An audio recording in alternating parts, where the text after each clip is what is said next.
네, 잘 쉬셨습니까? 예, 저와 함께 기도하겠습니다. 하나님 아버지 감사합니다. 잠시 쉬는 시간을 가지고 다시 주님 앞에 모였습니다. 우리 주님 언제나 우리와 함께 계시는 줄 믿습니다. 우리 안에 있는 주님의 이름을 영광스럽게 받들어 주님과 함께 동행하며 주의 영광 위하여 살아가는 이 강좌에 참석한 저희 모두가 되도록 주여 인도하여 주시옵소서. 마치는 시간까지 주의 성령께서 함께 하심을 믿사옵고 감사하며 예수님의 이름으로 기도하옵나이다. 아멘. 네. 아까 그 파워포인트 15번.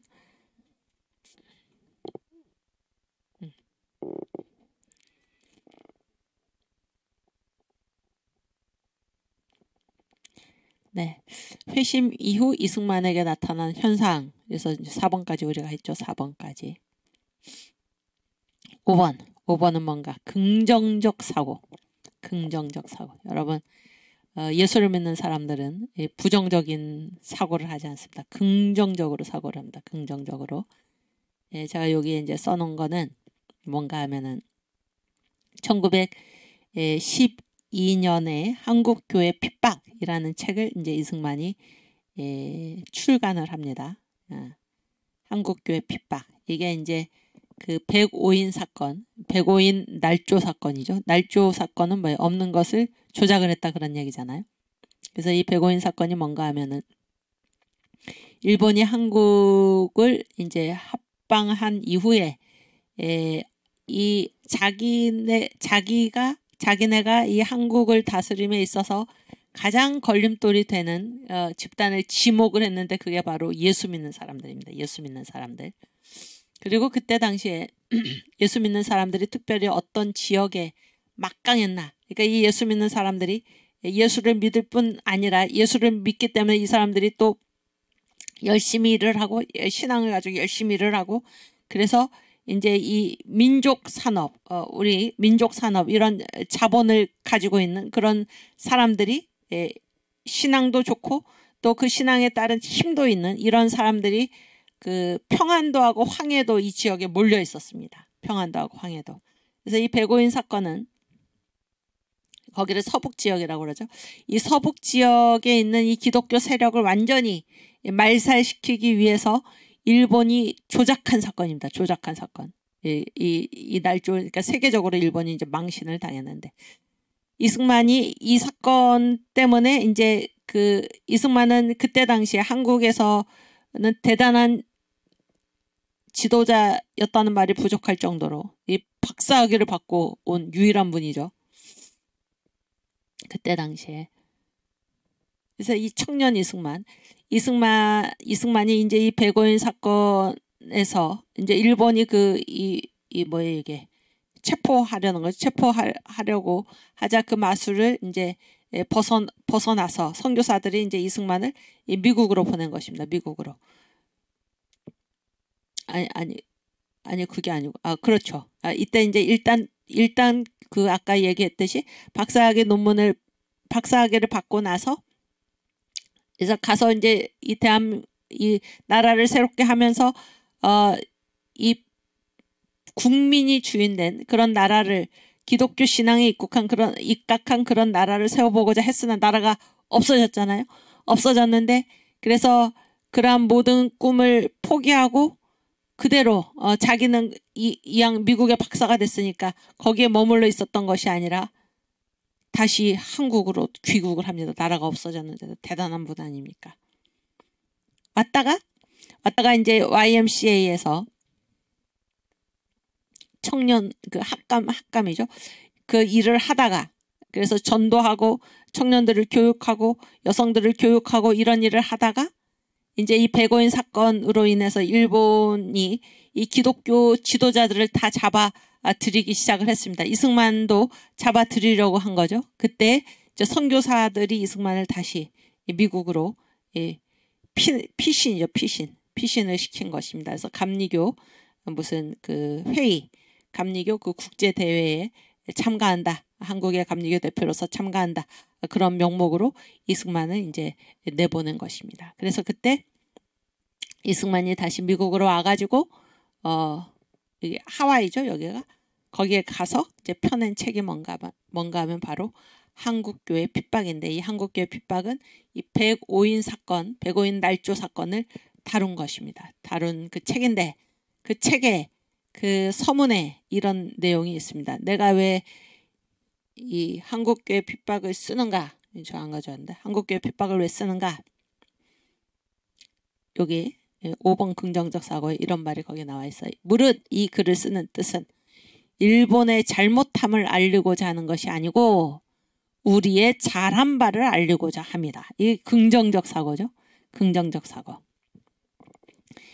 일본이 우리나라를 침략하고 강제로 합병하고 이러한 것에서 어떻게 어떤 자세가 흔히 나타나기 쉬운 자세입니까? 일본을 원망하고 뭐 일본이 잘못한 일, 105인 사건을 날조해서 일본이 어떻게 우리에게 잘못했나 이런 거를 얘기하기 쉬운데 그렇지 않고 일본의 잘못함을 알리고자 함이 아니라 그 와중에서도 우리 한국이 얼마나 잘했는가를 알리기 위해서 나는 이 책을 쓰고 있다. 이게 놀라운 태도 아닙니까? 우리도 이런 긍정적인 사고, 적극적인 사고 이런 것을 가져야 할 것입니다. 그렇죠? 예, 긍정적인 사고. 예수 믿는 사람들에게는 다 이런 긍정적인 사고가 있습니다. 어떠한 일을 당하든지 거기에서 긍정적으로 사고해서 하나님께서 이 고난을 통해서 나를 어디로 더 좋은 곳으로 나를 인도하시리라. 어떤 상황에서든지 하나님의 구원의 역사를 인정하는 이것이 바로 긍정적인 사고입니다. 그렇게 선포를 하는 것입니다. 그렇게 선포를 하는 거예요. 지금 있는 현실만을 보고 불평불만을 늘어놓고 탄식을 하고 한탄을 하는 것이 아니라 하나님께서 이 일을 통해서 우리를 어떠한 미래로 이끄시는가를 바라보고 우리의 눈을 하나님이 이끄시는 그 미래에 두고 미래적 현실을 선포하는 이런 긍정적인 사고가 바로 예수 믿는 사람들의 특징입니다. 이승만. 무릇 이 글을 쓰는 뜻은 일본의 잘못함을 알리고자 하는 것이 아니라 우리의 잘한 바를 알리고자 합니다. 얼마나 멋있습니까? 그렇죠? 오케이. 또 이승만이 이제 이 회심한 이후에 어떤 현상이 나타났나? 지금 이승만이 만민공동회, 그 다음에 독립협회 이런 운동을 한 이유가 무엇입니까? 이 나라를 어떻게든 살려보고자 하는 거잖아요. 살려보자. 애국심이죠, 애국심. 그런데 이 애국심은, 진정한 애국심은 언제 우리가 진정으로 제대로 나라를 사랑할 수 있나?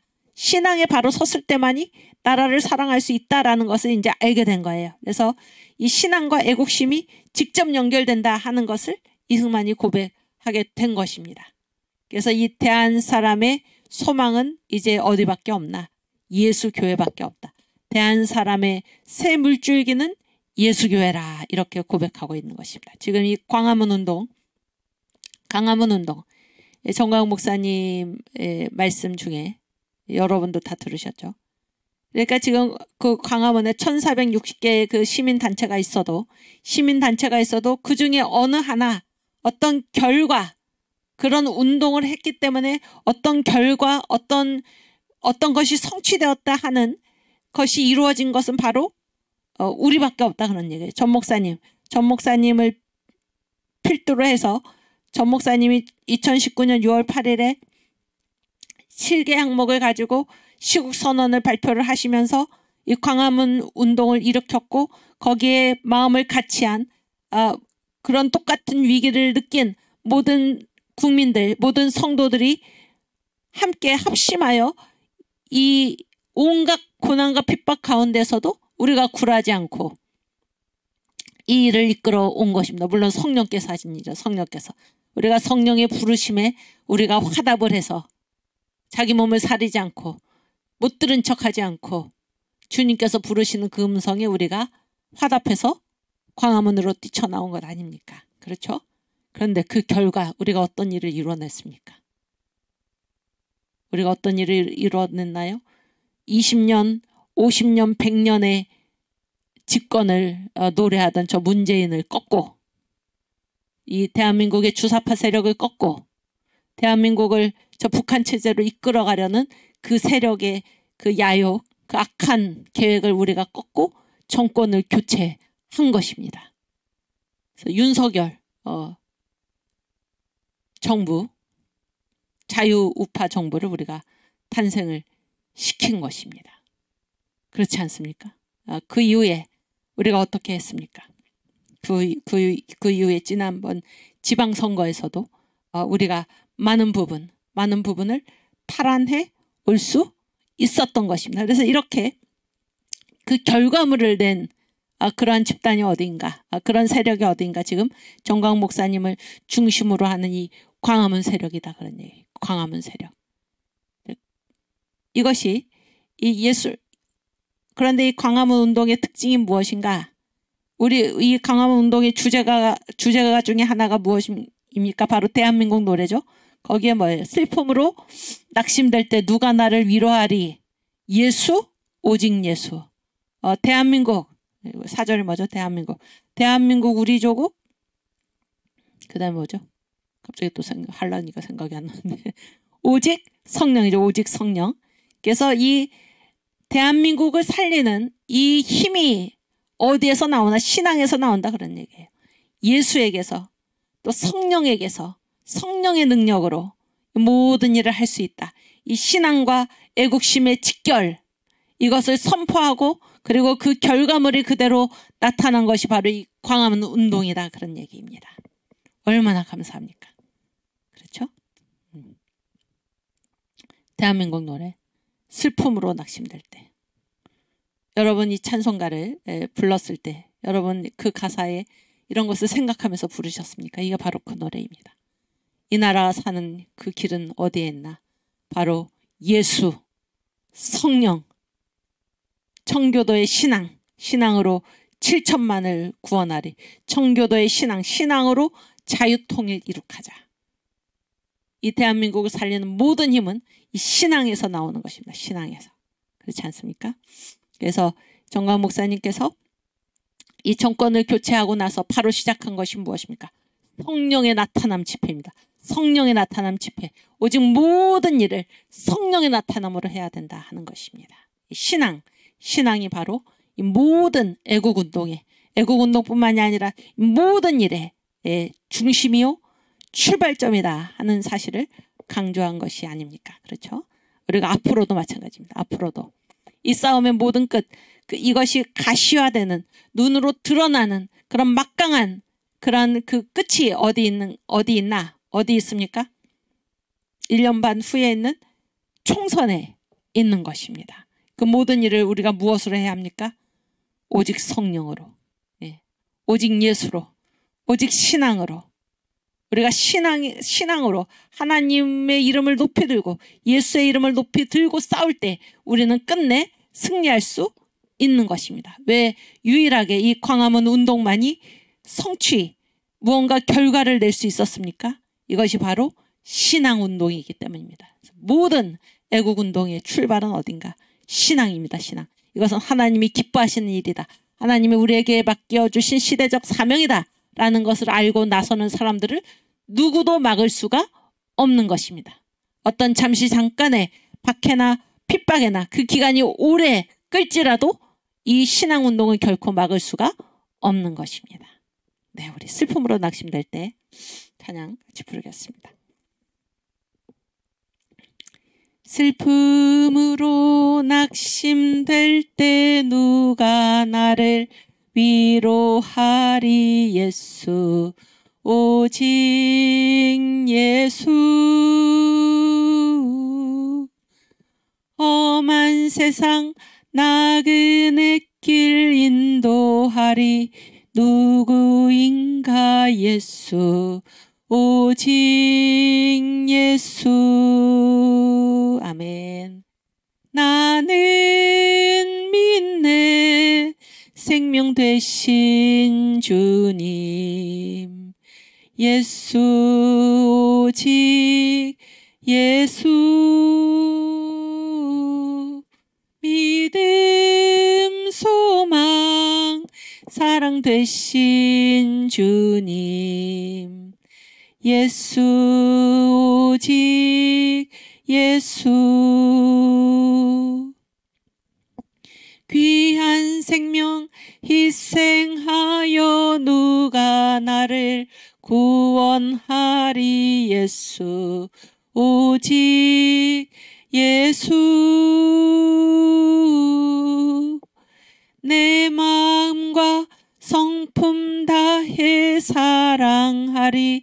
누구인가. 예수 오직 예수.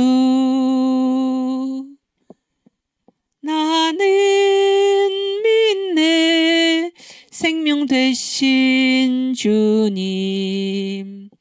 예수 오직 예수. 믿음 소망 사랑 되신 주님. 아멘.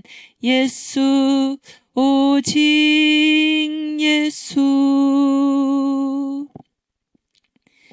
인생 살다 낙심될 때 누가 나를 위로하리. 성령 오직 성령. 사람 보고 실망할 때 용기 줄 자 누구인가. 성령 오직 성령. 아멘. 나는 믿네 생명 되신 성령. 주여 성령 오직 성령. 믿음 소망 사랑 되신 성령. 성령 오직 성령. 아멘. 대한민국 우리나라 누가 이 땅 구원하리. 성령 오직 성령 성령. 청교도의 신앙으로 7천만을 구원하리. 사랑 오직 기도.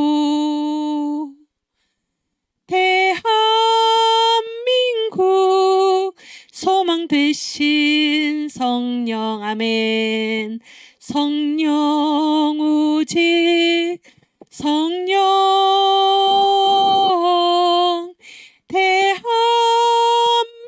대한민국 소망 되신 성령. 아멘. 성령 오직 성령. 4절. 대한민국 우리나라 누가 이 땅 구원하리. 성령 오직 성령 성령. 청교도의 신앙으로 자유통일 이룩하자. 사랑 오직 기도. 아멘. 대한민국 소망 되신 성령. 성령 오직 성령.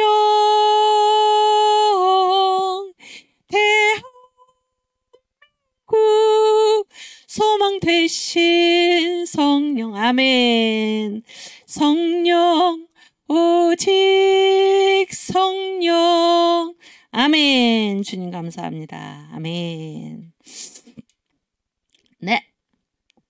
그래서 이 회심한 후에 이승만에게 어떤 현상이 나타났나. 자기가 해왔던 모든 애국운동, 배제학당 시절부터 만민공동회 시절까지 해왔던 이 모든 애국운동, 그 결과 한성 감옥에도 갇히고 이 모든 애국운동의 출발은 어디여야 하는가? 바로 신앙이다 하는 것을 알게 된 것입니다. 그래서 이 신앙과 애국심이 직결이 되면서 대한 사람의 새 물줄기는 예수 교회다 이렇게 고백했던 것입니다. 오케이. 파워포인트. 이제 요게 그 교회가 어떤 곳인가? 교회. 대한 사람의 새 물줄기는 예수 교회다 그랬는데 교회가 어떤 곳입니까? 그 고백을 지난 시간에 제가 이거 파워포인트를 안 가져와가지고 다시 한번 읽겠습니다. 10번. 이 파워포인트 10번. 아니 지금 그 파워포인트 10번.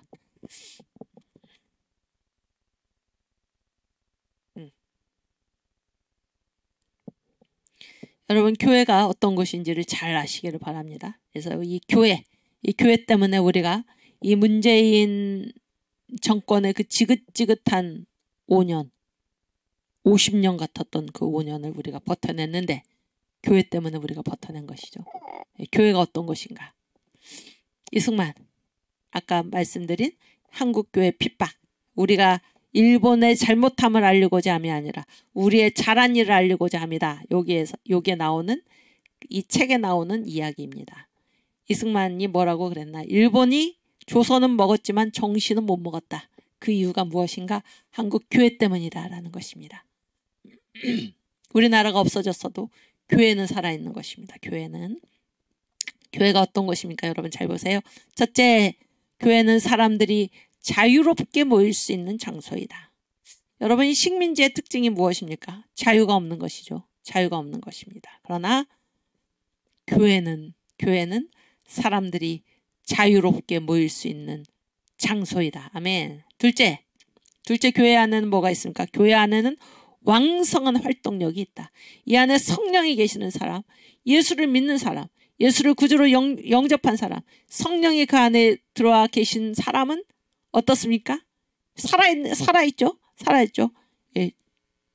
죽은 시체가 아닙니다. 성령이 그 안에 거하시는 사람은 살아서 움직이는 것입니다. 성령이 기뻐하시는 일을 하는 것입니다. 교회 안에는 왕성한 활동력이 있다. 아멘. 하나님께서 흙으로 사람을 지으시고 그 코에 뭐를 불어넣으셨습니까? 성령이죠. 생기를 불어넣으시니 사람이 생명이 된지라. 네, 성령께서 이 안에 들어와 계신 그 사람은 우리의 허물과 죄로 죽은 우리가 성령께서 우리 안에 들어오시면 다시 살아나는 것입니다. 다시 살아나는 거예요. 살아있는 사람은 움직이게 되어 있습니다. 교회는 이 성령의 성령이 그 안에 임하신 그 사람들이 바로 성도잖아요. 이 성도들이 모인 교회는 그래서 당연히 왕성한 활동력이 있는 것입니다. 교회는 살아 움직이는 것입니다. 셋째, 기독교는 합심하는 능력이 있다. 아까 이승만 보세요. 자기 몸을 돌보는 게 아니죠. 기독교는 마음을 합해서. 왜 마음을 합할까요? 무엇을 하기 위해서 마음을 합할까요? 주님을 기쁘시게 하기 위해서. 주님께서 기뻐하시는 일을 하기 위해서. 왜냐하면 이 교회에 있는 성도들은 다 누구를 믿는 사람들입니까? 주님을 믿는 사람들이기에 주님이 기뻐하시는 일을 하기 위해서 마음을 합해서 주님이 기뻐하시는 일을 이루어 가는 것입니다. 거기에서 어느 누구도 자기의 주장을 하는 것이 아니라 주님이 기뻐하시는 일이 무엇인가? 이 시대에 주님께서 우리에게 명하신 그 사명이 무엇인가? 그 일을 위해서 마음을 합해서 일을 하는 그런 능력이 교회 안에 있는 것입니다. 교회, 대한민국의 소망입니다. 그렇죠? 또 넷째, 교회 안에서는 국민의 원기를 유지하게 된다. 이 안에 성령이 계시지 않는 사람들은 뭐예요? 성령이 계시지 않는 사람들은 이 상황에 따라서 자기의 마음 상태에 따라서 활발하게 움직이기도 하고 아니면은 낙심해서 절망해서 심지어 자살까지 하기도 하지 않습니까? 그러나 교회 안에서는 언제나 이 국민에게 힘을 주는 그 원기가 어디에서 유지가 되나? 어떤 상황 가운데서도 교회 안에서는 국민의 원기를 유지하는 그런 능력이 있는 것입니다.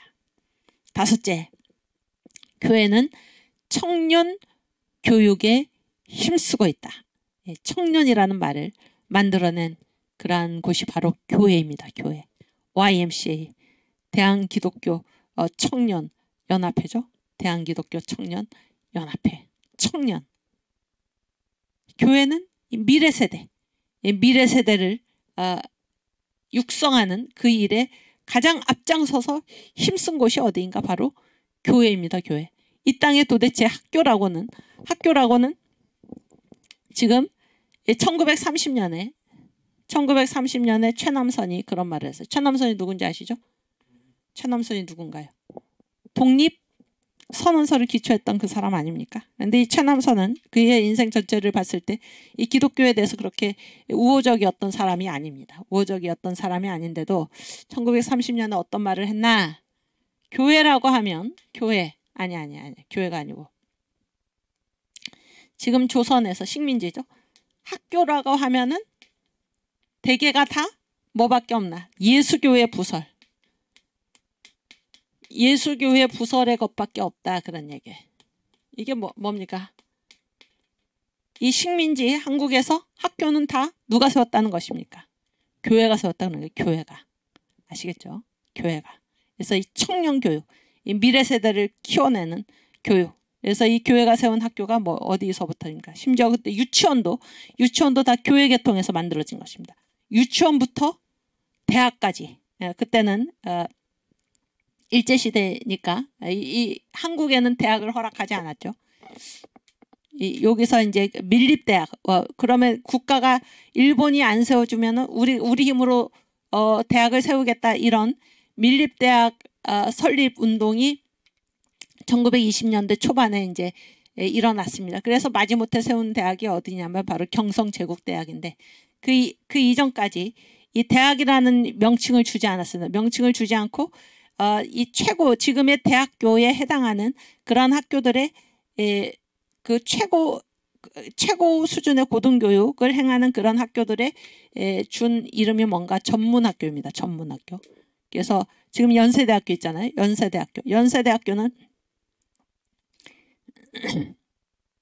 연세대학교는 그 종합대학으로 출발을 한 거예요. 종합대학으로. 왜냐하면 과가 6개가 있었습니다. 대단하죠. 그런데 이게 이제 그 일본에서 그때는 일제시대니까 일본이 이 통치의 실체잖아요. 거기에서 이제 허가를 내줄 때 연희 전문학교 이렇게 허가를 내줍니다. 연희 전문학교. 지금으로 말하면 대학교잖아요. 어쨌든 그래서 이 교회는 청년 교육에 힘쓰고 있다라고 했을 때 유치원부터 이런 대학 수준의 교육까지, 또 대학원 수준의 교육까지 다 누가 했나? 교회가 했다, 그런 얘기입니다. 요즘 광화문에 우리 청년 연사들이 각 지역 대표들이 나와서 연설하는 것을 보면서 여러분 얼마나 기쁘십니까? 저도 기쁘기 한량이 없고 여기 우리 웅지 자매도 앉아 계시지만 이렇게 청년들을 볼 때 얼마나 기쁜지 모릅니다. 그렇죠?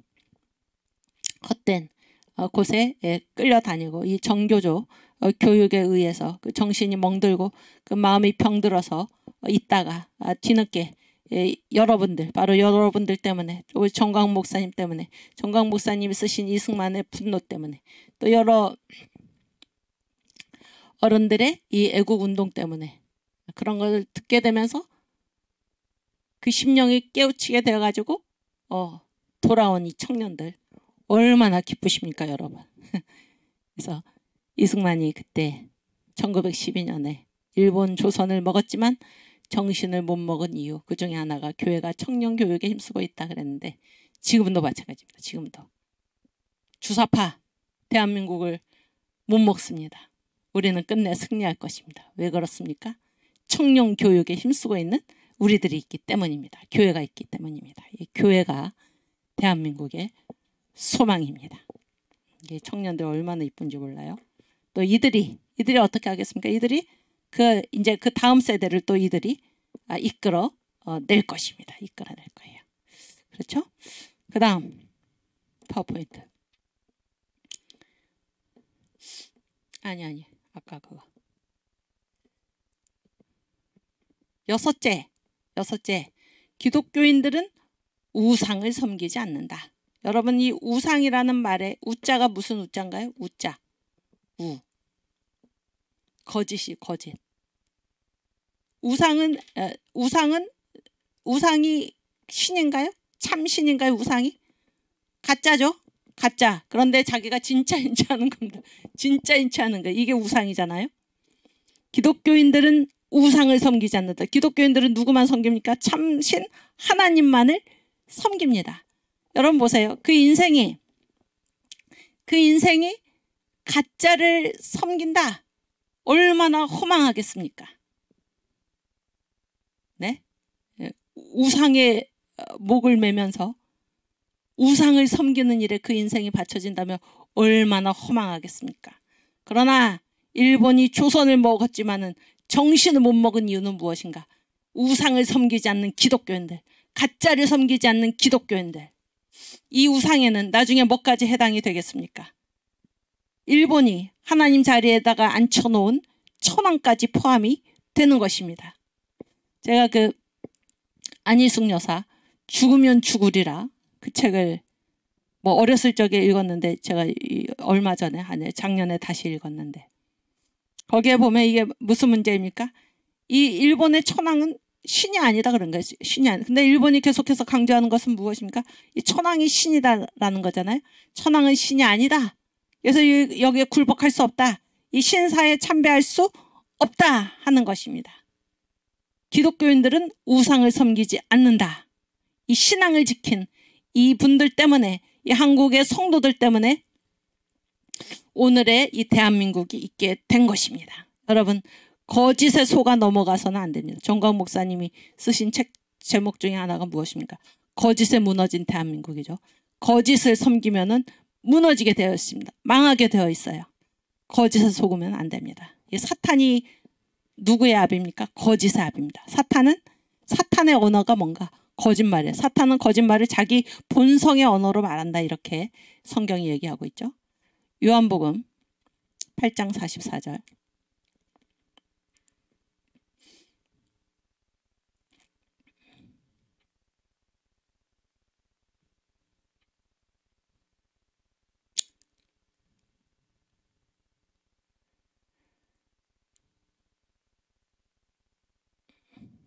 네.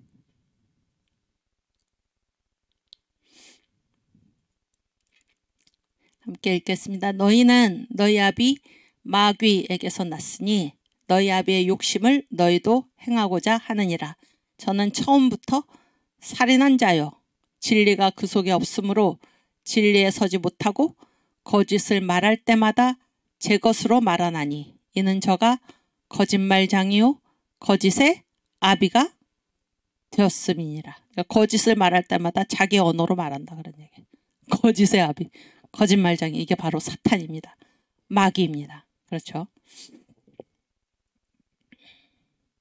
그런데 우리는 기독교인들은 우상, 거짓 하나님 행세하는 것을 섬기지 않는다. 여기에 소망이 있는 것입니다.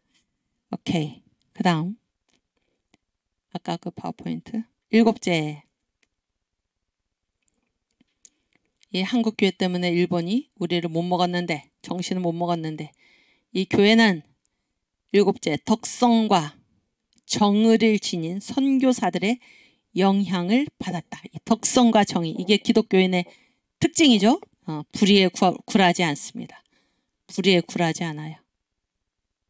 그리고 뭐 이 죽어가는 이웃, 죽어가는 형제 동포를 그냥 두고 보지 않습니다. 덕성이 있고 정의가 살아있는 이 사람들이 바로 기독교인들인데 그 선교사들의 영향을 받아서 예수 믿는 사람들도 다 덕성과 정의를 지니게 된다 그런 얘기예요. 감사하죠. 8째 혁명 사상의 풍조가 동양에 전파되기 때문이다. 이게 무슨 말입니까? 이 동양은 뭐예요? 동양 대표적으로는 뭐예요? 이게 동북아죠. 동북아. 근데 여기서 혁명 사상의 풍조라는 건 이게 지금 일제시대잖아요. 일제시대. 혁명은 뭐예요? 이 체제를 뒤엎는 거잖아요. 체제. 이 체제가 무슨 체제입니까? 일본 천황제죠. 일본 천황제. 일본 천황제 이거는 우상의 체제다. 이렇게 천황제를 거스리고 뒤엎으려는 그 사상이 혁명 사상의 풍조인데 천황은 가짜신이야. 하나님만이 참신이야. 이런 것이 일본이 지금 장악하고 있는 이 동양에 대동아 공용권을 주장했죠. 일본이. 이 동양에 일본이 장악하고 있는 이 동양의 혁명 사상의 풍조가 전해져서 기독교를 통해서 천황은 가짜야. 하나님만이 참신이야. 라는 이러한 사상의 풍조가 전파되기 때문에 이 교회 때문에 일본이 조선은 먹었지만은 정신은 못 먹었다. 이렇게 얘기를 하고 있는데 여러분 이것들을 읽으면서 저는 이제 이 한국교회 핍박 특별히 이 교회 부분 뭐 예전에도 읽었지만 특별히 이 문재인 정권 그 5년을 지나면서 얼마나 교회를 탄압을 했습니까? 이러저러한 가면 뒤에 숨어서 얼마나 교회를 탄압을 했습니까? 이 신앙의 자유를 막고 모이지도 못하게 하고 감염병 무슨 감염 방지법이라는 그런 것에 숨어가지고 온갖 기관들이 합력을 해가지고 얼마나 교회 신앙을 박해를 했습니까? 그때 그 시점에 이승만 대통령께서 쓰신 이 글을 읽으면서 이것이 오늘날 우리 한국교회이고 그렇기 때문에 이 문재인 정권 이 주사파는 결코 이 대한민국을 먹을 수 없다. 이런 생각을 했었고 그것이 오늘 현실화가 되어서 지금 가장 이 악한 주사파 이 영적으로는 뭐예요 이게 마귀 사탄의 세력이죠. 이들과 맞서 싸우는 그 최전선에 지금 한국 교회가 있고 정광 목사님 한국교회 한국기독교 총연합회 대표회장 증경 대표회장 서 계시고 그 뒤로 한국교회 대표죠 그분이. 그 뒤로 한국교회 애국 성도들이 다 그 중심에 서서 지금 이 주사파와의 싸움의 최전선에 서서 이 영적 싸움을 벌이고 있는 것입니다. 우리는 끝내 승리할 것입니다. 왜냐하면 다시 한번 읽으면 교회는 사람들이 자유롭게 모일 수 있고 교회 안에는 왕성한 활동력이 있고 교회에는 합심하는 능력이 있고 교회 안에서 국민의 원기를 유지하고 교회가 청년교육에 힘쓰고 있고 기독교인들은 우상을 섬기지 않고 덕성과 정의를 지닌 선교사들의 영향을 받았고 우리를 통해서 이 우상의 체제를 뒤집어 엎는 혁명 사상의 풍조가 온 세계에 전파될 것이기 때문에 우리는 끝내 승리할 것입니다. 아멘. 오케이. 네. 그 다음에 또 아까 몇 번이었죠? 아까 우리가 한번 15번인가?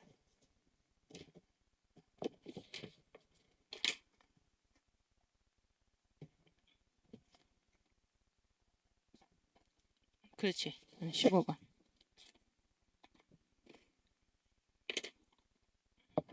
그 다음에 7번이 뭐예요? 애국 애민의 사명의식. 애국 애민의 사명의식.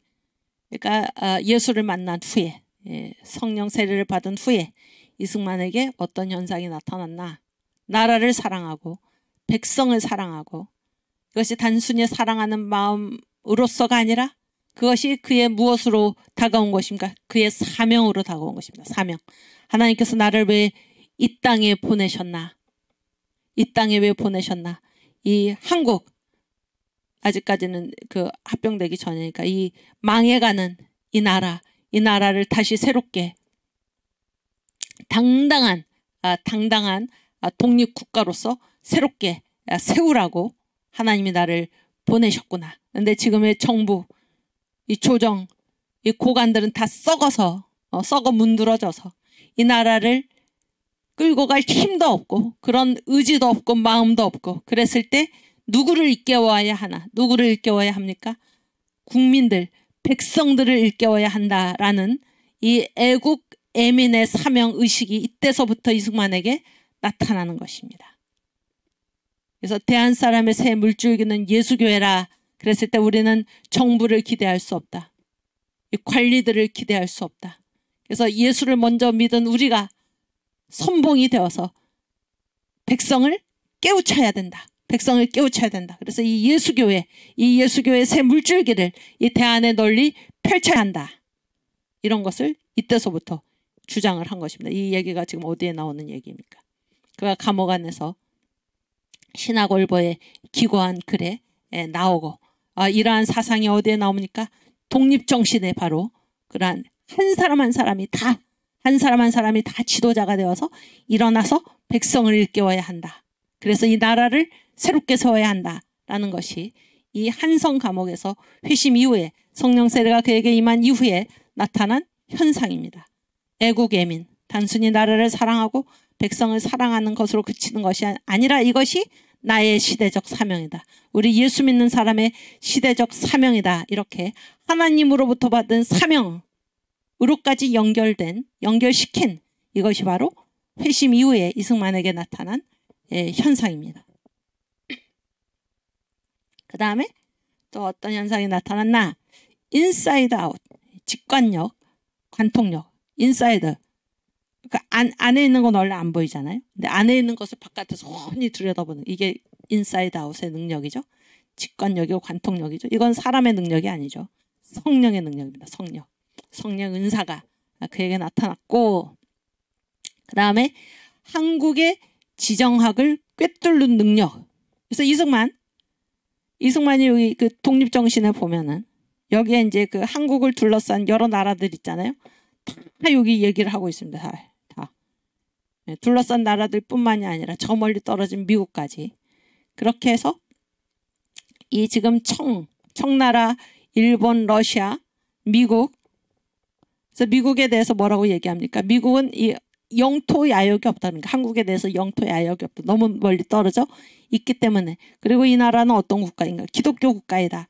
라고 해서 그때 당시에 이제 이 한국을 둘러싼 이 지정학을 꿰뚫어서 얘기하는, 이제 지금 청나라 뭐가 문제이고, 일본이 어떠한 그 마음의 변심을 일으키고 있고, 러시아가 얼마나 이 한국을 집어삼키려고 하고, 이런 것들을 다 꿰뚫어 보는 그런 능력이 이 회심 이후에 이승만에게 그런 것들이 다 이제 눈에 보이기 시작한 것입니다. 이게 하나님께서 주신 능력이죠. 그렇지 않습니까? 그래서 예수 믿는 사람들은 어떻습니까? 그 시야가 어떻습니까? 이 시야가 세계적입니다. 세계적이에요.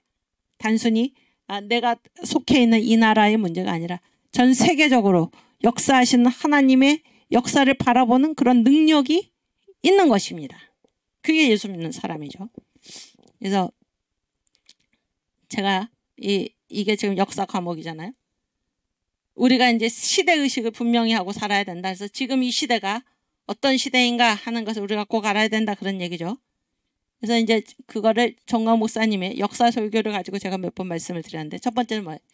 만유회복이죠. 만유회복. 가장 큰 단위가. 만유회복에서는 여기 3번인가요? 한번 요 파워포인트.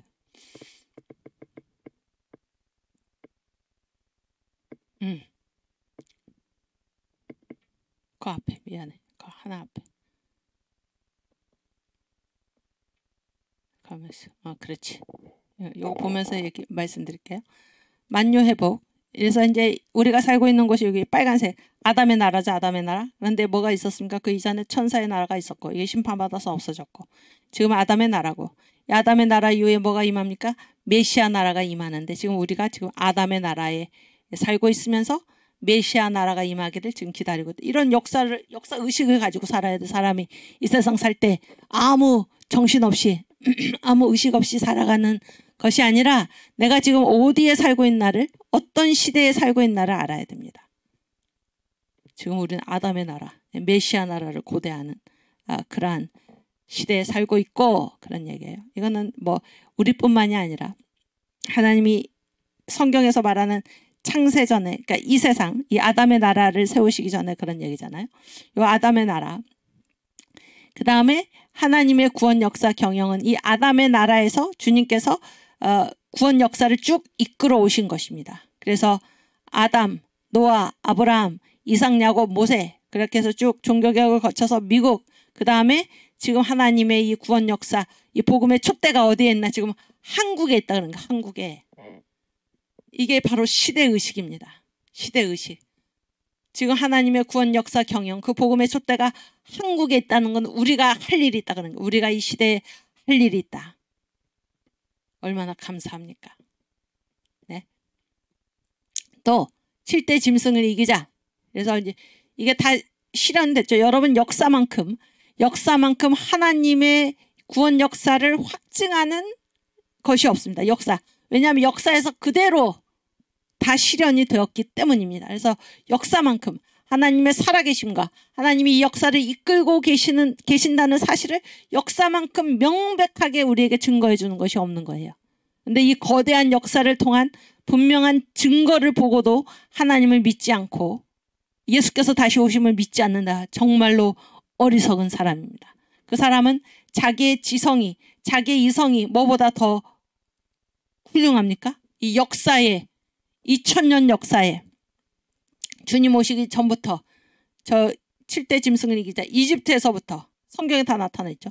성경에 예언된 이런 모든 것들이 지금 다 이루어지고 있는데 이 역사를 통해서 다 증거되고 있는데 이 증거보다 자기의 이성을 더 신뢰하는 것은 그거야말로 얼마나 어리석은 것입니까? 그렇죠? 그래서 지금 우리가 어디에 살고 있나? 여기 로마, 그러니까 이집트, 아시리아, 바벨론, 페르시아, 헬라, 로마. 성경에 나타난 제국이죠. 제국은 뭐예요? 그 한 세대를 평정한 그 시대에 천하를 평정한 그런 국가로서 특별히 하나님의 선택받은 백성들을 박해한 그런 유대인이죠. 박해한 그런 것을 제국이라고 그러죠. 성경에서. 그게 제국인데 그래서 이 6대 제국 로마까지 있었다 그런 거예요. 로마까지. 그리고 앞으로 미래에 이제 뭐가 나타납니까? 10발가락의 나라, 10뿔의 나라, 적그리스도의 나라가 나타날 때인데 지금 우리는 어디에 위치해 있나? 로마는 지나갔고 적그리스도의 이 짐승, 이 제국이 나타나는 요 시점에 살고 있는데 이 시대를 뭐라고 얘기합니까? 이방인의 때죠. 바로 이방인의 때. 우리 한국은 이방인이죠. 유대인이 아니니까. 근데 이방인의 때 지금의 하나님의 구원 역사 경영에서 복음의 촛대가 지금 한국에 있다 그런 얘기. 우리의 시대적 사명이 있다 그런 얘기입니다. 아시겠죠? 또 그 밑에 다니엘서에서 보면은 마찬가지 얘기죠. 바벨론, 메데바사, 헬라, 로마 다 다니엘서의 예언대로 다 이루어졌죠. 다 이루어졌습니다. 그리고 지금 10발가락의 나라가 바로 적그리스도의 나라죠. 10발가락의 나라가 있고 그 다음에 메시아 나라가 임할 터인데 이 10발가락의 나라와 로마하고 10발가락의 나라 사이에 지금 이때에 우리가 지금 살고 있는 것입니다. 이때가 누구의 때인가? 이방인의 때인데 복음의 촛대가 지금 어디에 있습니까? 어디에 머물러 있습니까? 한국에. 우리 대한민국에. 저 지금 북한은 그 하나님 뭐 성경 가지고 있기만 해도 온 가족이 몰살을 당하는 그러한 형편이잖아요. 대한민국의 사명. 이것은 단순히 우리나라 한반도에서의 문제가 아니라 어디의 문제입니까? 세계적인 사명입니다. 세계적인 사명이요. 하나님의 구원 역사를 이끌어 가시는 이 구원 역사 경영에서 우리가 맡은 인류사적인 사명입니다.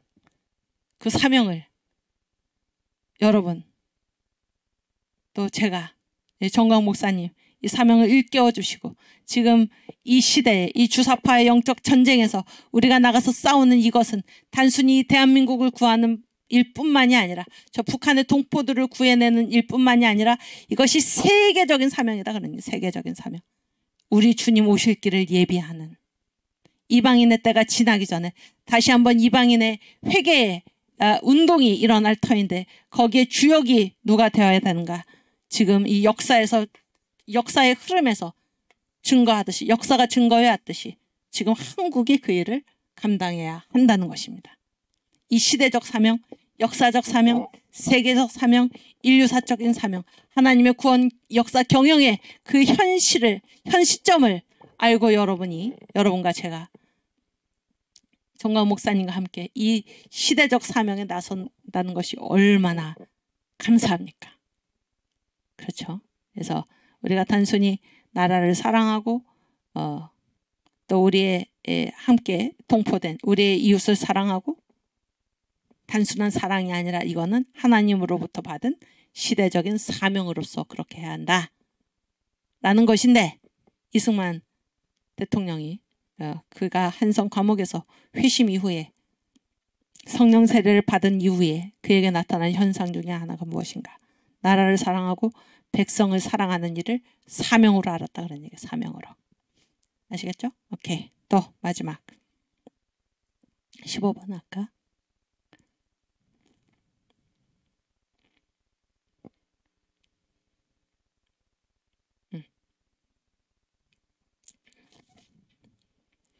15번 보면은 비전 제시의 능력, 긍정적 사고랑 통하는 거죠.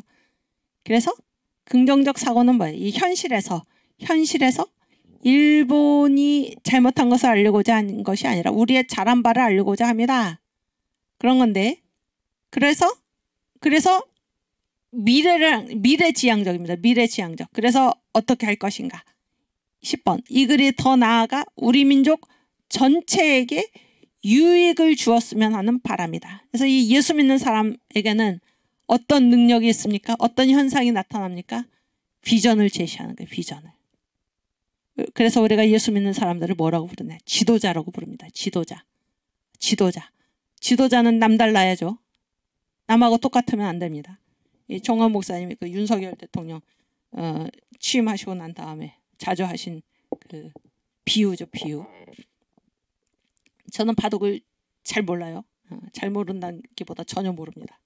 그런데 이제 목사님 말씀하시길 대부분의 바둑 둔다고 하는 사람들은 5급 정도라고 그러는데 5급이 10,000명 있으면은 그게 10,000명이나 되기 때문에 뭔가 더 급수가 높아질 것 같지만 그냥 5급이라는 것입니다. 5급이 10,000명 있어도 그 실력의 정도는 5급이에요. 사람이 많든지 아무리 많아도 그냥 5급이라는 것입니다. 그렇죠? 그런데 제가 이거 뭐 전혀 몰라요. 바둑은. 그런데 1단이라고 그러나요? 거기에 이 5급이 10,000명 있어도 그 조은영 같은 사람, 그런 사람 한 사람을 감당해내지 못한다는 것입니다. 지도자가 바로 그런 거예요. 지도자. 평범한 생각을 하는 사람들. 그 사람들 그냥 아무리 사람 숫자가 많아도 그 정도의 생각이죠. 그러나 지도자는 남들이 생각지 못한, 평범한 사람들이 생각지 못한 이 고단위의 1단의 그런 비전을 제시할 수 있는 그 사람이 바로 지도자다라는 것입니다. 지도자. 그래서 사람들을 쓸 때 이런 평범한 생각을 하는 사람들을 아무리 많이 써봤자 고기밖에 안 가는데 지도자는 어떤 것을 할 수 있는 능력이 있어야 되나? 이 1단의 비전, 바둑으로 말하면 1단의 이 비전을 제시할 수 있는 그런 능력을 갖추어야 하는데 이 능력은 어디에서부터 오나요? 어디에서부터 옵니까? 예수 믿는 사람에게서 이 능력은 어디에서부터 오나요?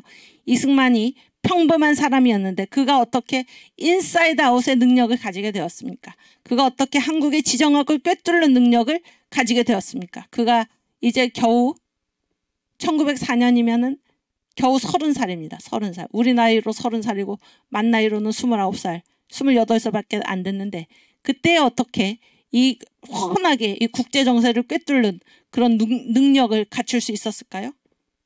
성령의 도우심으로, 성령의 은사로. 예수 믿는 사람들이 남다른 점은 무엇입니까? 비전을 제시할 수 있는 능력이 어디에 있습니까? 믿지 않는 사람들은 갖지 못하는 하나님이 계시고 하나님이 이끄시는 그 미래를 우리가 바라볼 수 있기 때문에 우리에게는 하나님이 이끄시는 미래적 현실로 나아가자라고 하면서 비전을 제시할 수 있는 능력이 있는 것입니다. 아시겠죠? 우리 회심 이후에 이승만에게 나타난 현상 한번 다 제가 읽어보겠습니다. 첫째, 전도, 구령의 열정. 둘째, 감사, 성령의 감화, 동행하심의 감사. 셋째, 기쁨, 고난 중에도 기뻐하고. 넷째, 봉사와 헌신. 다섯째, 긍정적 사고. 여섯째, 신앙과 애국심이 직결되고. 일곱째, 애국 애민의 사명의식. 여덟째, 인사이드 아웃의 은사. 아홉째, 한국의 지정학을 꿰뚫는 능력. 10번째, 비전 제시의 능력. 여러분, 회심 이후에 이승만에게 나타난 현상인데 우리도 마찬가지입니다. 우리도 우리가 예수를 영접하면, 우리가 성령 세례를 받으면 우리에게 이전에는 볼 수 없었던, 바둑 5급 시절에는 볼 수 없었던 놀라운 능력, 하나님이 주시는 능력, 성령의 나타남으로 가능한 이 모든 능력이 우리에게 나타나는 것입니다. 아멘. 오케이.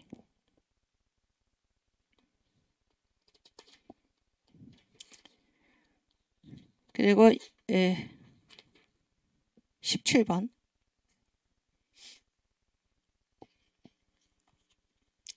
제가 이제 이거는 가룟 유다가 되지 말고 마리아가 되자.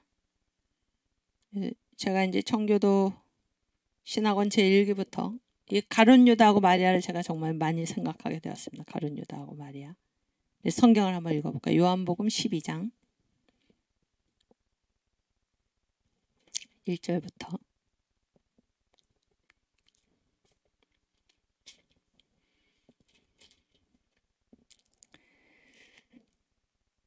1절부터 8절까지 함께 읽겠습니다. 6월절 엿새 전에 예수께서 베다니에 이르시니 이곳은 예수께서 죽은 자 가운데서 살리신 나사로에 있는 곳이라. 거기서 예수를 위하여 잔치할세 마르다는 이를 보고 나사로는 예수와 함께 앉은 자 중에 있더라. 마리아는 지극히 비싼 향유 곧 순전한 나드 한 근을 가져다가 예수의 발에 붓고 자기 머리털로 그의 발을 씻으니 향유 냄새가 집에 가득하더라. 제자 중 하나로서 예수를 잡아줄 가룟 유다가 말하되 이 향유를 어찌하여 300데나리온에 팔아 가난한 자들에게 주지 아니하였느냐 하니 이렇게 말함은 가난한 자들을 생각함이 아니요 저는 도적이라 돈꾀를 맞고 거기 넣는 것을 훔쳐감이러라. 예수께서 가라사대 저를 가만두어 나의 장사할 날을 위하여 일을 두게 하라. 가난한 자들은 항상 너희와 함께 있거니와 나는 항상 있지 아니하리라 하시니라. 아멘. 여기 보세요. 여기 파워포인트. 여기 이제 제가 가룟 유다가 되지 말고 마리아가 되자 그랬는데 제가 이 지금 우리가 읽은 요한복음 12장의 이 마리아, 이 향유를 부은 마리아죠. 이 사건을 보면서 거기에 이제 가룟 유다하고 각을 세우잖아요. 두 인물이 있어요. 가룟 유다가 있고 마리아가 있는데 예수께 대한 태도, 이 둘이 아주 극적으로 대비가 되는데 저는 이 본문을 읽으면서 이 가룟 유다가 지금의 그 좌파 있잖아요. 주사파 특별히 그렇다는 생각을 많이 했습니다. 그렇다는 생각을 많이 했는데 그래서 우리 믿는 성도들은 가룟 유다가 되어서는 안 되고 마리아가 되어야 되는데 그래서 제가 이제 구분을 해놨는데 가룟 유다는 이 사람이 뭐예요? 사탄에게 속해서 누구를 팔았습니까? 예수를 팔았죠. 마귀에게 속한 자입니다. 마귀에게 속한 자. 그러나 마리아는 누구에게 속한 자입니까?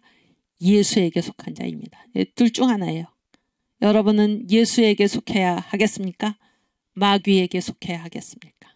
다른 말로 이 세상에는 새 예루살렘 성의 아벨의 계보에 아브라함의 계보에 속한 자들이 있고 바벨론 성 이 가인의 계보에 이 바벨론의 계보에 속한 바벨탑의 계보에 속한 그러한 사람들이 있는데 여러분은 어디에 속해야 하겠습니까?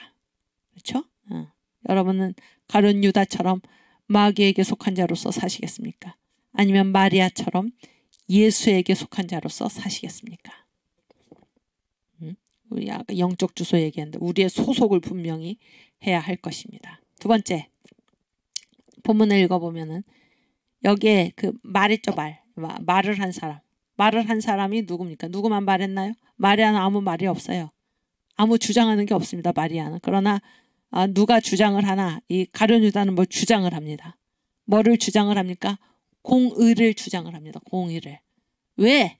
이 비싼 향유 300데나리온이나 되는 향유. 노동자가 1년을 벌어야지 겨우 살 수 있는 이 비싼 향료를 왜 낭비하냐? 예수님께 바친 것을 뭐라고 얘기하고 있죠? 지금 낭비한다고 얘기하고 있어요. 낭비. 근데 둘 중에 누가 제자입니까? 바깥에서 보기에 누가 제자인가요? 마리아가 제자입니까? 가룟 유다가 제자입니까? 가룟 유다가 제자잖아요. 가룟 유다의 제자. 예, 이 제자가 돼가지고 예수를 섬기는 그 일을 누가 먼저 해야 됩니까? 누가 솔선해서 해야 됩니까? 제자가 먼저 해야 되는데 그런 얘기예요. 근데 자기는 하지도 않으면서 이 마리아를 향해서 지금 비난하고 있는 것입니다. 예수를 섬기는 그 일을 뭐라고 얘기합니까? 왜 허비하느냐? 낭비. 왜 낭비하느냐? 이렇게 막 야단을 치고 있는 거예요. 이거 다시 띄워주시면. 네. 다시 띄워주시면은. 그래서 실제로 예수님을 위해서 일한, 예수님을 섬긴 마리아는 말이 있나요, 없나요? 아무 말이 없어요. 여러분, 주님을 섬기는 자들은 무슨 주장을 하는 것이 아닙니다. 주장을 하는 게 아니고 조용히 묵묵히 주님을 섬기는 것입니다. 그것으로 족하고 그것이 가장 큰 기쁨입니다. 그러나 섬기지 않는 자들은 자기는 일도 안 하면서 일하고 섬기는 자들을 비난합니다. 그게 특징이에요. 비난합니다. 그것도 무슨 이름으로 비난을 하나요? 공의의 이름으로. 공의의 이름으로. 정의의 이름으로. 하나님을 묵묵히 섬기는 이 사람들을 비난합니다. 이것이 공산주의자들의 특징입니다. 아무것도 하지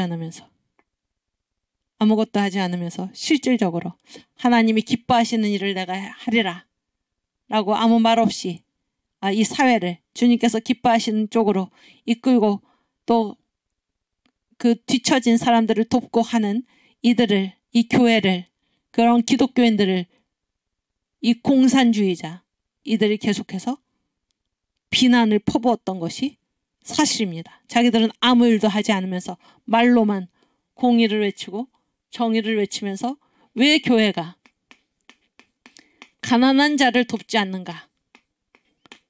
이렇게 비난한 것입니다.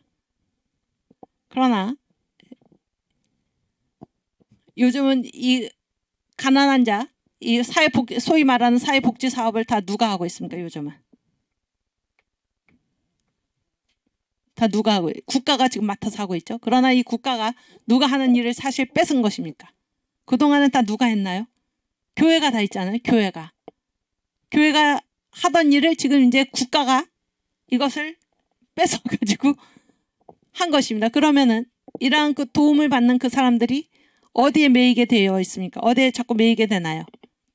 국가에 매이게 되죠. 국가에 매이게 돼가지고 이것을 이 사람들을 얽어매는 그러한 수단으로 삼는 것입니다. 그런 것을 우리가 지난 문재인 정권 5년 동안에 많이 보지 않았습니까? 청년들에게 일을 하지 않아도 돈을 주고 그렇게 함으로써 그들에게 마치 마약을 먹인 것과 같은 국가에 의존하게 만드는 이러한 일들을 우리가 경험하지 않았습니까? 그렇죠?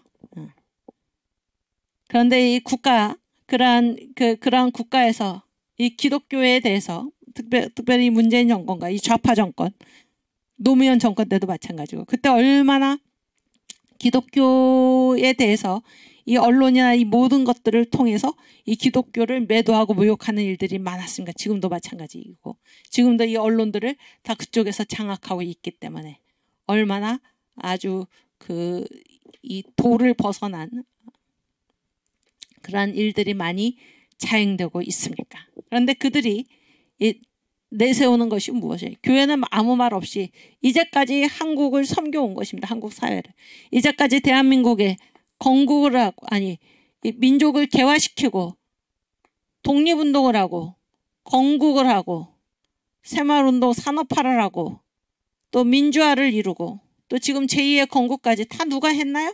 지금 욕을 바가지로 먹고 있는 기독교인들이 한국 교회가 다 이 일들을 해놓은 것입니다. 그런데 이 한국 대한민국 사회가 교회에 대해서 감사하기는커녕 교회를 지금 비난하고 있는 것입니다. 아무 일도 하지 않으면서 예수께 향유를 부어서 예수를 섬긴 마리아를 가룟 유다가 비난하는 것처럼 비난해온 것이 사실입니다.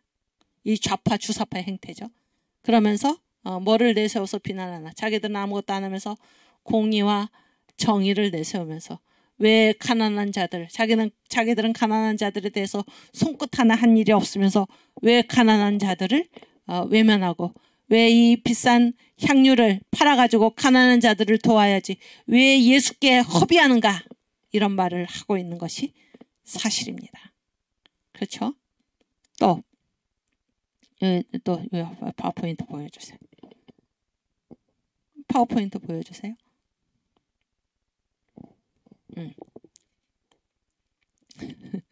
그런데 이제 성경을 보니까 주장은 이거예요. 주장. 왜 가난한 자를 돕지 않는가? 이런 아주 그럴싸한 주장을 하는데 지금 요한이 뭐라고 적어놓고 있습니까? 그 실체가 뭡니까? 이는 그가 가난한 사람을 생각한 것이 아니요. 그 실상은 뭐예요? 도둑이라 도둑. 그래서 제가 이 돈깨를 맡고 있었어요. 예수의 제자들 가운데 돈깨, 회계죠, 회계. 돈깨를 맡고 있었는데 이 돈깨에서 자기가 쓸 것을 훔쳐갔다 그러네요. 훔쳐갔다. 그의 주장과 달리 주장은 뭐예요? 주장은 가난한 자, 공의를 주장하고 정의를 주장하고 가난한 자를 도와야 된다 이런 주장을 끝없이 하지만은 그의 실체는 뭡니까? 도둑이에요. 도둑놈. 도둑. 가난한 자를 위한 게 아니고 누구를 위합니까? 자기를 위했다 그러니까 자기를 위해. 도둑이다 그런 얘기예요. 그렇죠? 그러나 이 마리아의 실체는 무엇입니까? 마리아는 지금 이 향유를 부은 그 일이 그 실상이 무엇입니까? 예수의 뭐를 준비했습니까? 예수의 뭐를 준비했나? 예수의 장례를 준비한 것입니다. 예수의 장례. 이것이 무엇입니까? 예수께서 우리를 위해서 온 인류를 위해서 십자가에서 죽으신 그 하나님의 대구원 사건. 거기에 마리아가 어떻게 했습니까? 예수께 기름 부음으로써 예수의 장례를 준비함으로써 이 하나님의 대구원 역사에 동참하고 있었던 것입니다. 그것이 실체입니다. 이해가 되시죠? 이 가난한 자를 운운하면서 공의를 주장하면서 정의를 주장한 가룟 유다의 실체는 도둑인데 그러나 마리아는 아무 말 없이 값비싼 향유를 깨뜨려서 예수의 발에 부은 이 마리아는 그 실체가 무엇입니까? 예수의 장례를 준비했다 그런 얘기예요. 준비했다. 오케이. 파워포인트 17번.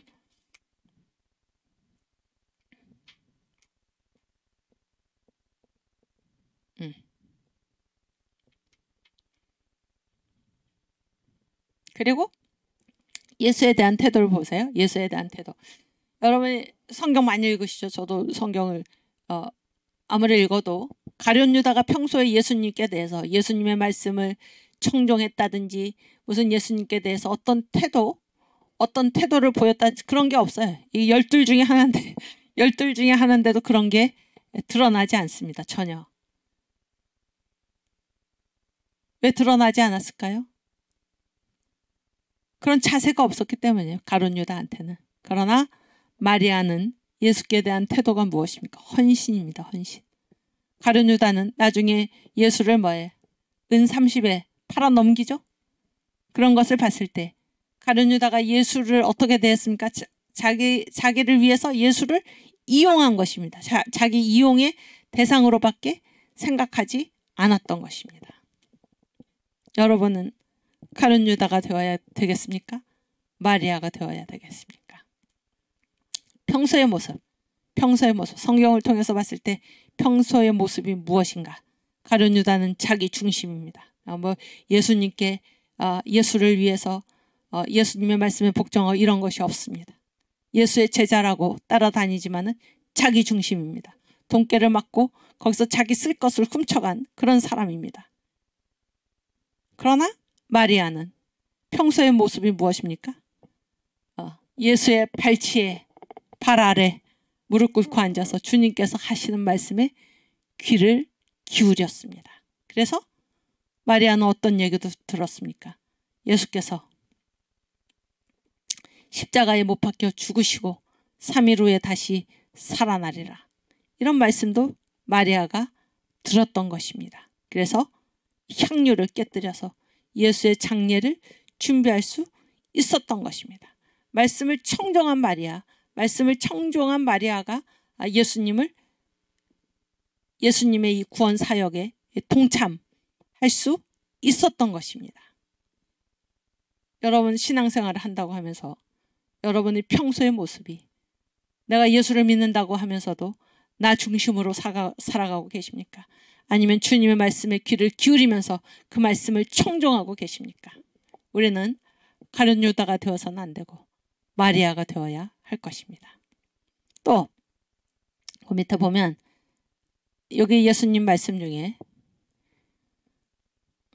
가룟 유다한테 하는 말씀이죠. 예수께서 가라사대 저를 가만두어 마리아를 가만두어라.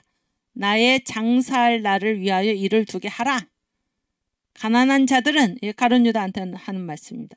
항상 너희와 함께 있거냐. 지금 가룟 유다가 가난한 자를 막 들먹거리면서 왜 가난한 자 안 도와주고 이렇게 얘기를 하니까 예수께서 가난한 자들은 항상 너희와 함께 있거니와 나는 항상 있지 아니하리라 하시니라.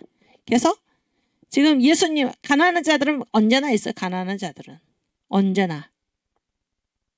그러면 이거 언제나 할 수 있는 일이죠. 언제든지 할 수 있는 일입니다. 그러나 예수는 뭐예요? 예수는 항상 함께 있지 않는다.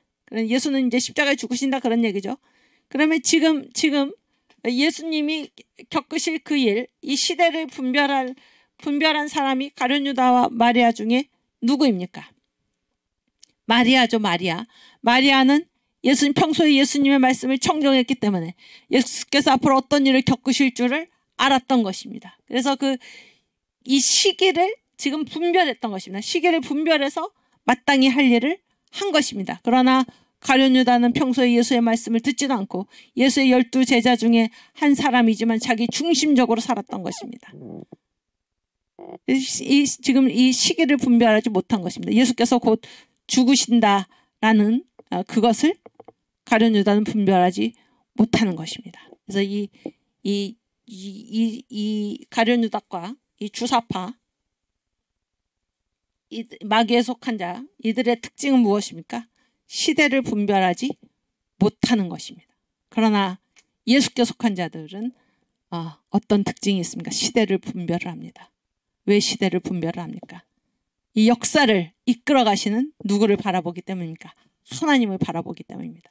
그래서 우리의 초점이 누구에게 맞춰주고 있습니까? 우리가 어떻게 살 것인가가 아니라 하나님께서 지금 이 시대에 무슨 일을 하고 계시는가 하는 거기에 우리의 관심이 있고 우리의 초점이 가 있기 때문에 지금 이 시대에 우리가 할 일은 무엇인가라는 것을 분별할 수 있는 것입니다.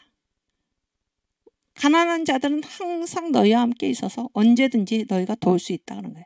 그러나 나는 항상 너희와 함께 있지 않다. 내가 곧 십자가에 죽는다.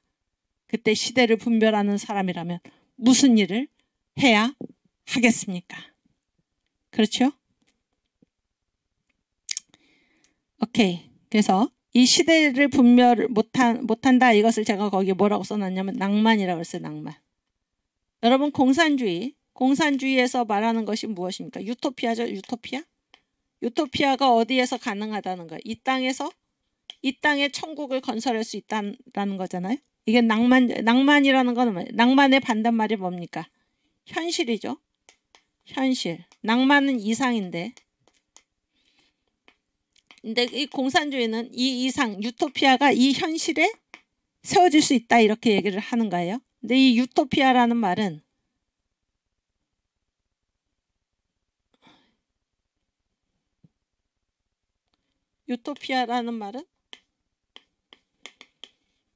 둘로 구성이 되죠. 둘로.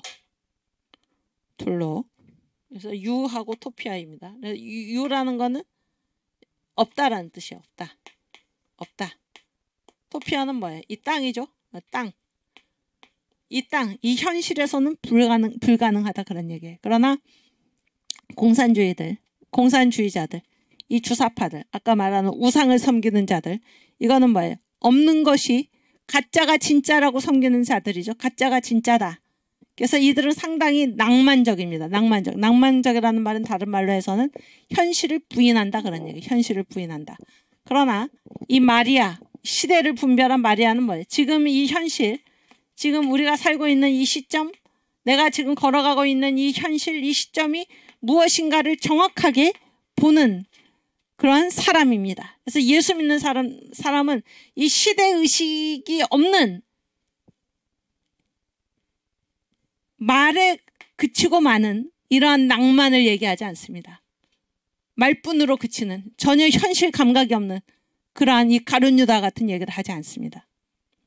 예수 믿는 사람, 마리아처럼, 마리아과에 속한 이런 사람들은 시대를 정확하게 분별을 해서 지금 하나님이 어떤 일을 행하고 계시는가, 이 하나님이 지금 다스리고 있는 이 구원 역사를 함께 동참하면서 가는 시대의식이 분명한, 현실 감각이 분명한 사람들이 바로 예수 믿는 사람들입니다. 예, 저는 지금 이 대한민국 해방 이후에 지금까지 이 대한민국을 괴롭혀온 이 북한의 추종 세력, 그리고 북한, 저 김정은 노동당 정권, 이 세력들이 하는 그 일들을 보면서 이 지금 성경에서 이 가룟 유다와 마리아, 이 가룟 유다가 했던 그 일의 행태를 이들이 지금 그대로 반복하고 있지 않나 그런 생각을 많이 하게 됐습니다. 그러나 한국 교회는, 깨어있는 한국 교회, 우리 청교도 여러분들은 바로 마리아처럼 예수께 속해서 말로 떠드는 것이 아니라 아무 말 없이 묵묵히 주님을 위해서 헌신하면서 주님을 위한 일을 실제로 행하는, 헌신적으로 자기를 생각하지 않고 예수의 말씀에 청종해서 이 시대를 분별하고 하나님께서 지금 하고 계신 일이 무엇인지를 알아보고 거기에 동참하는 이러한 사람들이 바로 우리 한국교회요, 청교도 신학원에 계신, 또 이 청교도 복음에 같이 이 복음 운동에 동참하고 있는 여러분들이라는 생각을 하게 됩니다. 우리 누구도 가룟 유다가 되어서는 안 되고 마리아가 되어야 할 것입니다. 그래서 이 그동안 주사파, 특별히 이 문재인 정부, 또 그 뒤를 잇는 그 세력, 이재명이죠, 이재명. 그래서 우리가 문재명이라고 묶어서 말하잖아요. 이들의 주장하는 그 실체를 보면은 그것이 얼마나 이 가룟 유다하고 닮았는지를 우리가 생각하게 되는 것입니다. 여러분도 다 그 엊그제 토요일에 광화문 광장에 다 나오셨죠. 저도 이제 가서 있었습니다. 그래서 저는 또 특별히 또 어디에 앉아 있었냐면은 저희 바로 뒤에서 그 민노총하고 촛불 세력하고 합해가지고 막 스피커를 어마어마하게 크게 틀어놓고 막 그 떠들지 않았습니까? 뭐 방해나 뭐 이런 것도 심각한 문제이지만 거기서 제가 든 생각이 그 무슨 그게 노래죠, 노래. 그 가사가 아니 저런 가사를 만들어서 그거를 노래를 지금 하고 있나? 너무나 어리석은, 너무나 어리석고 너무나 저질스러운. 그러니까 이 사용하는 언어나 이런 게 전혀 다른 것입니다. 그리고 그때가 또 특별히 우리 예배 시간이었잖아요. 우리는 무엇입니까? 여기 애국 성도들, 나라 사랑하는 이 사람들이 왜 모였습니까? 하나님 때문에 모인 것입니다. 하나님 때문에. 하나님 명령 따라서. 그래서 우리가 광화문 광장에서 하는 일이 무엇인가? 가장 먼저 뭘 합니까? 예배를 드리죠, 하나님께. 사도신경으로 신앙 고백을 하고 하나님 말씀을 듣고 찬송도 하고 하나님께 찬송으로 영광 돌리고 헌금으로 하나님께 영광을 돌리고, 그렇죠? 예, 축도를 통해서 하늘의 복을 받고 얼마나 좋습니까? 우리는 이 모든 일을 누가 앞에서 행합니까? 하나님 앞에서, 하나님과 함께, 하나님께서 거기 임재해 계시는 것입니다. 그 현장에 우리가 있는 것입니다. 그래서 무슨 핍박이 일어나도 우리나 전혀 동요가 없는 것입니다. 그렇게 해서 모인 사람들과 성령의 임재 속에 모인 사람들과 이쪽에 온갖 더러운 그런 가사들, 더러운 언어들로 그렇게 뒤덮여 있는 그 집회들과 이게 얼마나 다릅니까? 얼마나 다릅니까? 왜 그러한 이 더러운 문화에 그리고 이 대한민국을 해체시키고 망치려는 그러한 일에 그 사람들이 다 거기에 선동되어서 혹은 주도적으로 나가 있는 것입니까? 그들 자신이 지금 사탄에게 속아가지고 거기에 있다는 사실을 거기에 아는 사람이 얼마나 될까요? 예, 너무나 불쌍하기도 하고 예, 참혹한 생각이 들었습니다. 거기에 제가 얼마나 또 시끄러운지. 그리고 무슨 그 할 노래가 없어가지고 저런 거를 가사로 만들어가지고 그런 노래를 부르고 있나.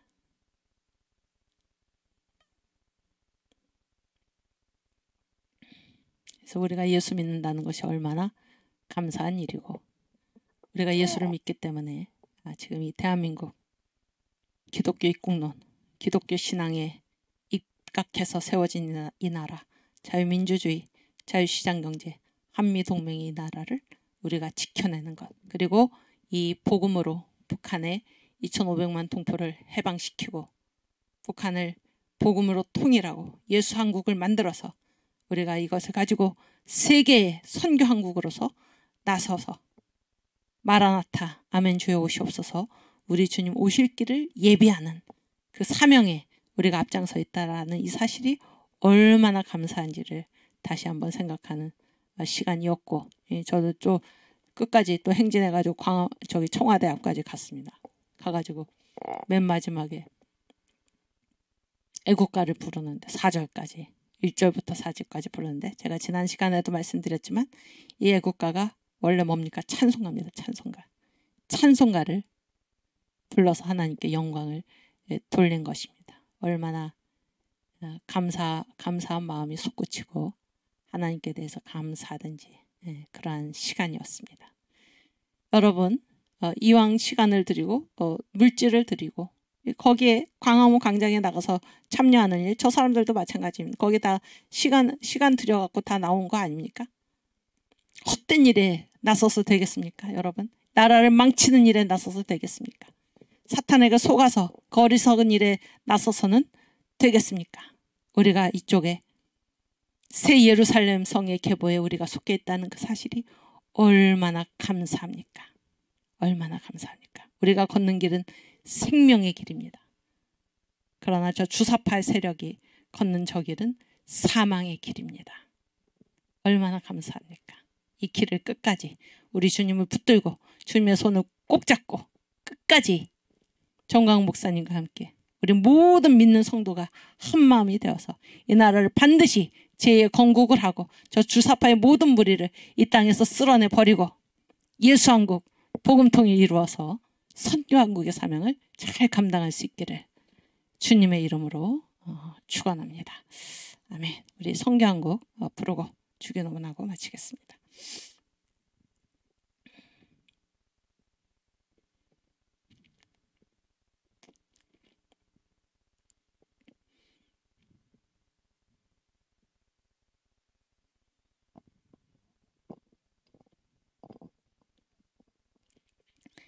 영원한 주님의 십자가 사랑 우리를 재촉하시네. 아멘. 복음 들고 예루살렘 향해 일어나 너 거침없이 나가라. 모진고난 핍박이 와도 우리 믿음 더욱 견고해 선포하리 하나님 나라 주님의 교회 승리하리라. 아멘.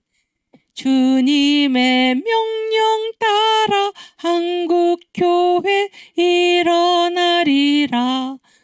죽음 앞에서라도 돌아서지 않으리. 부흥의 불길 따라 선교한국 일어나리라.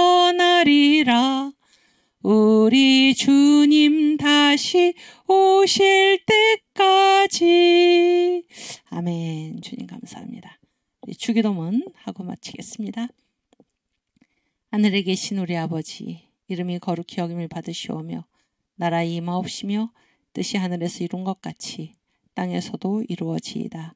오늘날 우리에게 일용할 양식을 주옵시고 우리가 우리에게 죄 지은 자를 사하여 준 것 같이 우리 죄를 사하여 주옵시고 우리를 시험에 들게 하지 마옵시고 다만 악에서 구하옵소서. 대개 나라와 권세와 영광이 아버지께 영원히 있사옵나이다. 아멘. 네, 감사합니다. 우리 다음 주에 다시 반갑게 뵙겠습니다.